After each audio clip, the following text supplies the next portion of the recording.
ਅਸੀਂ ਆ ਗਏ ਜੀ ਫਸਟ ਫਲੋਰ ਤੇ। ਕਿਉਂ ਭਾਈ ਸਾਹਿਬ? ਫਸਟ ਫਲੋਰ ਤੇ ਆ ਗਏ ਆ। ਉੱਤੇ ਸਾਡੇ ਕੋਲ ਲੌਬੀ ਦੀ ਟਾਇਲ ਲੱਗੀ ਹੈ, ਉੱਥੋਂ ਅਸੀਂ ਕਿਹੜਾ ਨਾ ਨਿਸ਼ਾਨ ਲਗਾ ਲੈਣਾ ਜੀ ਇੱਥੇ ਲੈਵਲ ਨਾਲ। ਠੀਕ ਹੋ ਗਿਆ। ਉਸ ਤੋਂ ਬਾਅਦ ਇੱਥੋਂ ਅਸੀਂ ਇੰਚੀ ਟੇਪ ਥੱਲੇ ਲਗਾਣੀ ਹੈ ਤੇ ਪਤਾ ਚੱਲੇ ਕਿੰਨਾ ਹੋ ਗਿਆ। ਲੈ ਜੀ ਹੁਣ ਥੱਲੇ ਚਲੋ ਜ਼ਰਾ ਤੁਸੀਂ ਥੋੜਾ ਜਿਹਾ, ਇਹ ਲਓ ਜੀ।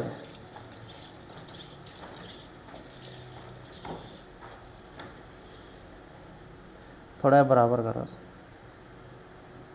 लो जी थले तुसी देख रहे फर्श ते लगी ग्राउंड फ्लोर की टाइल ते। और उस तो बाद किहड़ा ना कि इधरों असी इंची टेप निशान के बराबर कर लिए, थलों टाइल ते रख दी। दिखाओ जी नीचों टाइल ते और उस तो बाद इधर लैके आओ जी। इधर निशान के बराबर 145 इंच जी। ठीक है। यह भाई किहड़ा ना तरीकाकार है सर किहड़ा ना पमैश कढ़न का। बाकी जिहड़ी पमैश है वो असी तुहानूं किहड़ा ना दिखा दी है।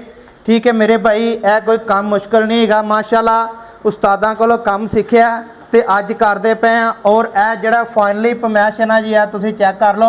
इंशाल्लाह असी इस पमैश के मुताबिक सीढ़ी ब्लैक ग्रेनाइट की लगा के जनाब तुहाडे तक वीडियो जरूर लैके आवांगे। अगर तुसीं भी इस तरह का अच्छा अच्छा काम करवाना चाहते जे, साडे WhatsApp ते जाओ, जाके जनाब साडे नाल कनैक्ट करो, रबता करो। इंशाल्लाह तुहाडा काम करन वास्ते सर असीं हाज़र हां जी। एक नंबर होएगा।